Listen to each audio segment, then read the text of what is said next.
এখন তারা দিল্লিতেও যাবে না। আপনি তাদের কাছে ভিক্ষে করলেও তাদের বাচ্চাদের কবাডি খেলতে পাঠাবে না।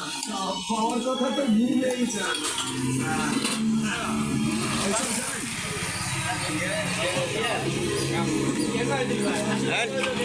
यार वीडियो करता सर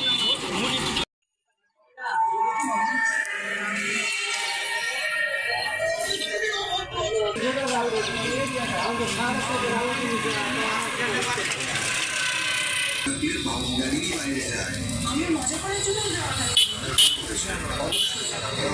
আপনি যদি শর্ট করে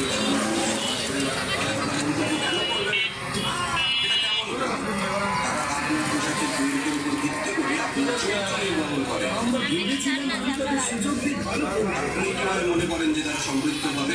আপনি কি মনে করেন যে তিনি স্থানীয় খেলছেন না? আপনি যদি কবাডি খেলতে চান তবে ভালো ম্যাচ পাবেন। গ্রাম থেকে কোনো ম্যাচ পাবেন না।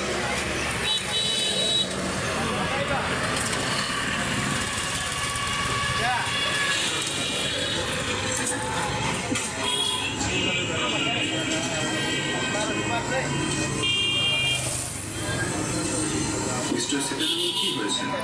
আপনি অনুশীলনের জন্য কেন আসেন না? আপনাকে অনুশীলন করাতে কোনো প্রয়োজন নেই। ওদের জানা উচিত কিভাবে ঘরের কাজকর্ম রান্না করা এবং গৃহস্থলীর কাজ হয়, তারাও এটা করুন। তাদেরকে এসব শেখাতে পারলে অন্তত বিয়ে দেওয়া যাবে, কিন্তু কবাডি খেললে বিয়ের জন্য পাত্র খুঁজে পাওয়া কঠিন হবে।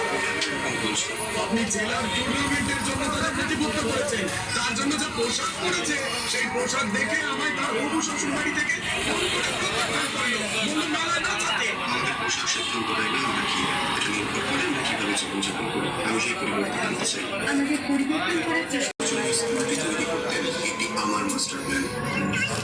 তবে আমার পরিকল্পনায় মেয়েদের পাশাপাশি গ্রামের ভবিষ্যৎকেও সহায়তা করা। আপনি 15 বছর বয়সের মেয়েদের ইভেন্ট চাকরি করতে চান এবং 17-18 তাদের বিয়ে দিতে চান।